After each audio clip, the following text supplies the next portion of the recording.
अस्सलामुअलैकुम। मोहम्मद अज़हर सिद्दीक अपने programme math news के साथ हाजिर खिदमत है। 12 अगस्त 2024 और पीर का दिन है। चीज़ें आगे बढ़ रही हैं और साथ साथ नताइज भी आप लोगों के सामने आ रहे हैं और यहाँ से आप समझ भी सकते हैं कि हालात किस सिमत की तरफ जा रहे हैं। वहाँ से आपको और बहुत क्लैरिटी आ जाएगी चीज़ों की। जो सबसे बड़ी बात है, 3 हलकों के बारे में मैं नहीं एक्सपेक्ट कर रहा था। मेरा ख्याल था कि जस्टिस काजी फ़ाइज़ साहब कम से कम सुप्रीम कोर्ट की और अदालतों की साख बहाल करेंगे, पर ऐसा नहीं हुआ और ये फ़ैसला एरोनियस है। इसमें नज़रसानी की दरख्वास्तें दायर फ़ौरन करनी चाहिए और आने वाले दिनों में आप देखेंगे उस नज़रसानी के हवाले से क्या हालात सामने आते हैं। तो ये तो बहुत ज़रूरी है आप लोगों के सामने। इलेक्शन ट्राइब्यूनल का मामले में क्या आता है, बुशरा बीबी की जो कहा जा रहा है दरख्वास्त ज़मानत खारिज की, कि मैं जो कि अड्याला जेल में था, मेरे सामने ऐसी चीज़ तो अभी फ़िलहाल कोई आई नहीं है। तफ्तीश मुकम्मल करने के हवाले से कोई बात की है तो मेरा ख्याल है ज़मानत कबल गिरफ़्तारी की बातें हो रही, जो कि बुशरा बीबी किसी और मुकदमा में हिरासत में है, तो शायद इस कॉन्टेक्स्ट में कहा होगा कि ये हिरासत में है तो तफ्तीश जो है ना वो मुकम्मल की जाए। जेल में बदसलूकी वाला मामला है। जस्टिस मियां गुल हसन औरंगज़ेब शुरू में तो बहुत कुछ कहा, लेकिन आखिर में वो क्या कहा कि सुप्रीडेंट जेल के पास ही भेज, यानी उसी अतार के लौंडे के बाद मैं क्या कहूँ, यानी आप दादा कहें वो दरख्वास्त तो बैठ के सुप्रीम कोर्ट को इस्लामाबाद हाई कोर्ट को खुद फैसला करना चाहिए था बदसलूकी के कॉन्टेक्ट, और वो उन्हीं के पास भेज दी गई। चले अब क्या आगे होता है वो आपके सामने 3 हल्के सामने लिखे हुए मैं बता दूँ। इसमें NA 154 है, NA 81 है और NA 79 है। दोबारा गिनती का फैसला जो है ना महफूज सुना दिया। मुस्लिम लीग के तीनों की उन्होंने अपीलें मंजूर कर ली हैं और लाहौर हाई कोर्ट का फैसला कलअदम कर दिया। इलेक्शन कमीशन का फैसला बहाल कर दिया। 2-1 की अक्सरियत से सुनाया है। जस्टिस काजी फ़ाइज़ जस्टिस नईम अफ़गान, ये कहा यही जा रहा है कि बलूचिस्तान के हवाले से जो बातें हो रही हैं, ये मैं नहीं, ये अली अहमद कुर्द और बाकी सारे ये बात करते थे और ये चीज़ें सारी आपके सामने। जस्टिस अकील अब्बासी ने फैसले के खिलाफ किया। आपको याद हो कि जस्टिस अकील अब्बासी एक वाइब्रेंट जज है। इनको इस्लामाबाद सुप्रीम कोर्ट में इसलिए नहीं लाया जा रहा था और इतना अरसा वहाँ इनको इंतज़ार सिर्फ इसीलिए कराया गया। और जो रहनुमा है वो मुस्लिम लीग के अब्दुर्रहमान खान, जो अज़हर क़य्यूम नारा और जुल्फ़िकार अहमद, अब इसमें जो है ना अपना सूबाई असम्बली की भी हैं। और यहाँ एक बड़ा अजीब व गरीब सा एक ऑर्डर पास किया है कि इलेक्शन कमीशन के मेंबरान एहतराम के मुस्तहिक़ हैं। हाई कोर्ट का कुछ जजेस इलेक्शन कमीशन के एहतराम से इनकारी हैं। तमाम जजेस को इलेक्शन का किस बात का एहतराम करना चाहिए?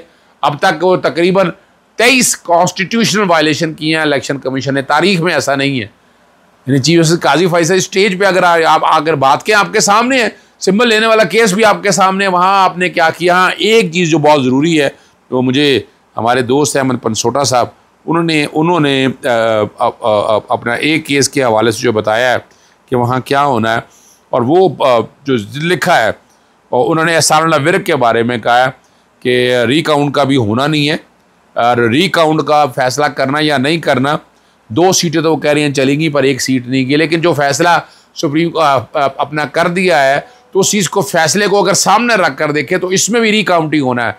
तो हम वक्ती तौर पर किसी खुशफहमी में नहीं रहना चाहिए। अल्टीमेटली बात इसी सीमत पे जानी है और यही फैसला होना है। और 3 सीटों का अब तो इजाफा हो गया। अब आगे मुस्तकबिल क्या है, यानी ये कहा यही जा रहा है कि ये पेशकदमी है या पेशरफ्त है, आप कोई लफ्ज़ भी इस्तेमाल कर दें कि ये 2/3 अक्सरियत की तरफ है, लेकिन 2/3 अक्सरियत अभी बड़ी दूर पर बैठी हुई है।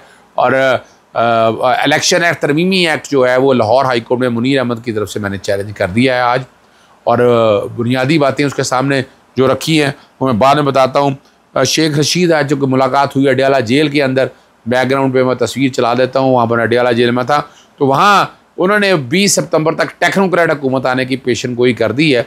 अच्छा, ये टेक्नोक्रेट हुकूमत अब क्या होगी? अब जो निगरान सेटअप आया था वो टेक्नोक्रेट ही था, और क्या था? यानी आप बता देना वो टेक्नोक्रेट से हट के कोई चीज़ थी, वो टेक्नोक्रेट की एक शक्ल थी जो हमने देखी और हम ये सारा कुछ देखते रहे हैं। तो अब नया टेक्नोक्रेट क्या आना है? मैं इस कुलिये से इत्तफाक नहीं करता कि टेक्नोक्रेट की हुकूमत आनी है या नहीं आनी। मैं आज भी समझता हूँ कि टेक्नोक्रेट का लफ्ज़ जो है ना मौजूदा, यानी एक रास्ता तो दे दिया कि निगरान सेटअप आएगा, वो 90 दिन के अंदर इलेक्शन नहीं कराएगा। ये तो हमारी मौजूदा सुप्रीम कोर्ट ने, इसलिए सुप्रीम कोर्ट सूट करती है, यानी इस सुप्रीम कोर्ट से मुराद है जस्टिस काजी फ़ाइज़ के हवाले से कि ये सूट करती है कि जिस तरह के फैसले चाहते हैं या होना है, यानी ये एक परसेप्शन है और परसेप्शन को सामने रखते आप समझ सकते हैं। दो बातें और मैं आपके सामने रख दूँ, और बुशरा बीबी की जो बदसलूकी वाला मामला है उस पर एतराज़ दो लगाए थे कि अडयाला जेल जो है वो पंजाब हुकूमत के ज़ेरे मातहत है और इस्लामाबाद हाई कोर्ट में दरख्वास्त दायर नहीं हो सकती। जस्टिस मियाँ गुल हसन औरंगज़ेब ने ऑफिस एतराज़ पर बदनीति पर मबनी है, नैब इस्लामाबाद से केस में गिरफ्तार है। अडयाला जेल इस्लामाबाद की कैदियों की हद तक इस्लामाबाद की जेल है और ऑफिस को तंबीह की कि आइंदा सियासी दरख्वास्तों पर एतराज़ ना किया जाए। तहाइफ क्या है, तो बुशरा बीबी की 108 गिरफ्तारियाँ डालेगी। 108 क्या हर बार बरियत नई दरख्वास्त डाली जाएगी? जस्टिस मियाँ गुल हसन औरंगज़ेब का ये नैब प्रोसिक्यूटर से इस्तफ़ार है। बुशरा बीबी तफ्तीश में ताउन नहीं कर रही। 13 जुलाई को बुशरा बीबी को गिरफ्तारी मौज इतफाक़ था, ये नैब प्रोसिक्यूटर ने कहा। उन्होंने रिमार्क्स दिए कि अडयाला यानी हम देखें ना उसी दिन जिस दिन इधर से ज़्यादा ये इतफाक़ की बातें कर रहे हैं, लेकिन एक हक़ाइक़ तो आप लोगों के सामने है। और ये कहा कि ये पटिशन जो है ना ये दरख्वास्त के तौर पर अडयाला जेल के पास ही भेज दिया, सुप्रीडेंट के पास। उसने क्या करना है वो हम सबको पता है, आपको भी पता है, हमें भी पता है कि उन साहब ने वही कुछ करना है जो उन्हें कहा जाएगा, जो उसने और वो उसी तरह को कहेंगे।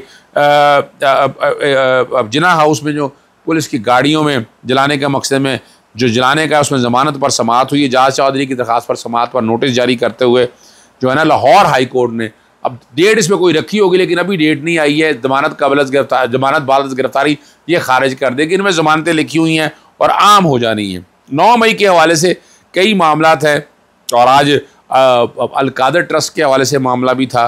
500 से ज़ायद मुलज़िम है और अदालत ने बुशरा बीबी से 7 रोज़ में तफ्तीश मुकम्मल का है। क्या एविडेंस है वो आप लोगों के सामने। एविडेंस तो कोई नहीं है, लेकिन चौक वजह ये है कि बुशरा बीबी को काफ़ी अर्सा जेल के अंदर रखना है और यही कोशिश और काबिज चल रही है, उसी पे अमल दर होता है। आखिर में जो मैंने आपको शुरू में बताया था, मुनीर अहमद की तरफ से बैकग्राउंड पे वो चंद पेजेस चल रहे हैं, काफ़ी लंबी और लेंथी दरख्वास्त है कि प्रोसीजरल लॉ का इतलाक़ माजी से नहीं हो सकता।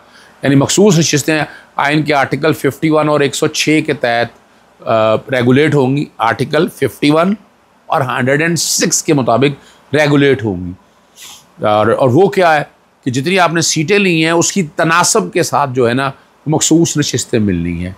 यानी ये नहीं हो सकता कि आपको हिस्सा बा मुताबिक जो साहब के हिस्से से ज़ायद मिल जाएँ। यहाँ जो ये तरमीम की है, ये सियासी जमातों ने जो अंदर बैठी हैं, उन्होंने अपने मकासद के लिए कई सीटों पे कब्ज़ा कर लेना है, उन कब्ज़े के कॉन्टेक्स्ट में उन्होंने किया और वो कर नहीं सकते। पर्सन स्पेसिफिक हम इसको कहते हैं और इस तरमीम के ज़रिए आइन में तरमीम करने की कोशिश की है। यानी देखो ना, ये प्रोसीजरल लॉ है। प्रोसीजर क्या तरीका है कार कि कैसे सीटें लेनी है, कैसे होना है। आप तरीक़ेकार का इतलाक़ आप माजी से नहीं कर सकते, आप माजी से नहीं कर सकते।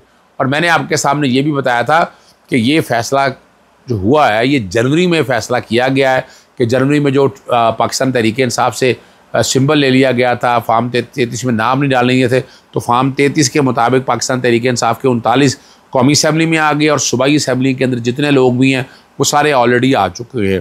तो इसलिए उसमें कोई इबहाम नहीं है। मैं नहीं समझता कि इसके अंदर कोई इबहाम ऐसा मौजूद है। फिर आपने इलेक्शन कमीशन ने जो फ़ैसला अमल दरामद ने किया, मैंने पूरी इलेक्शन कमीशन की हिस्ट्री लिखी है कि इलेक्शन कमीशन ने कहाँ कहाँ क्या क्या कुछ किया है और क्या चीज़ें सारी सामने रखी हैं, मतलब जो वायलेशन है सारी। इसलिए मैंने फिर ट्वीट भी किया कि ये 23वीं कॉन्स्टिट्यूशनल वायलेशन है इलेक्शन कमीशन ऑफ पाकिस्तान की। अदालत से गुजारिश की गई है कि नए तरमीमी एक्ट को जो है उसमें सेक्शन 66 या सेक्शन 104 या नया सेक्शन 104 है उसको कलअदम करार दिया जाए। इसके लिए मैंने आपको पता है एक रिप्रेजेंटेशन लिखी थी और मैंने कहा भी था इलेक्शन कमीशन को कि वो तौहीन अदालत कर रहे हैं, तो फौरी तौर पर सीटों को एलोकेशन करें, सीट अलॉट करें। वो सीट अलॉट करेंगे तो पाकिस्तान तहरीक इंसाफ की जो उनका हक़ है 80 सीटें हैं, ये कौमी असम्बली के अंदर है। सूबाई असम्बली के हवाले से तौहीन अदालत वो ऑलरेडी कर चुके हुए हैं, कमिट कर चुके हैं, क्योंकि 6 अगस्त से ऑर्डर पे अमल दरामद नहीं किया इलेक्शन कमीशन ने, जो उसकी आइनी और कानूनी ज़िम्मेदारी थी। और अभी तक आइनी और कानूनी ज़िम्मेदारी इलेक्शन कमीशन ने पूरी नहीं की है और बार बार लिखा गया है, बार बार कहा गया है, लेकिन इलेक्शन अपने आइनी और कानूनी ज़िम्मेदारी पूरे करने में हिचकिचा रहा है या करना नहीं चाह रहा। जो भी एक शक्ल देना चाहें वो आप लोगों के सामने है। उम्मीद है कि इस केस की समाअत सुबह लाहौर हाई कोर्ट के अंदर, मेरी टीम तो मुसलसल राब्ते में है। मैं आपको पता रावलपिंडी और इस्लामाबाद आया हुआ था, इसलिए मैं लेटेस्ट मेरे पास जो मेरे ऑफिस के हवाले से है, शुरू में एतराज़ लगाने का कहा गया था कि इस पर कोई इसकी जो प्रेयर है वो चेंज करें। मैंने वो चेंज करने के बाद एक शक्ल बना दी है और अब उम्मीद है कि सुबह इस केस की समाअत होगी। इजाज़त चाहता हूँ। अस्सलाम वालेकुम। अल्लाह हाफ़िज़। पाकिस्तान जिंदाबाद।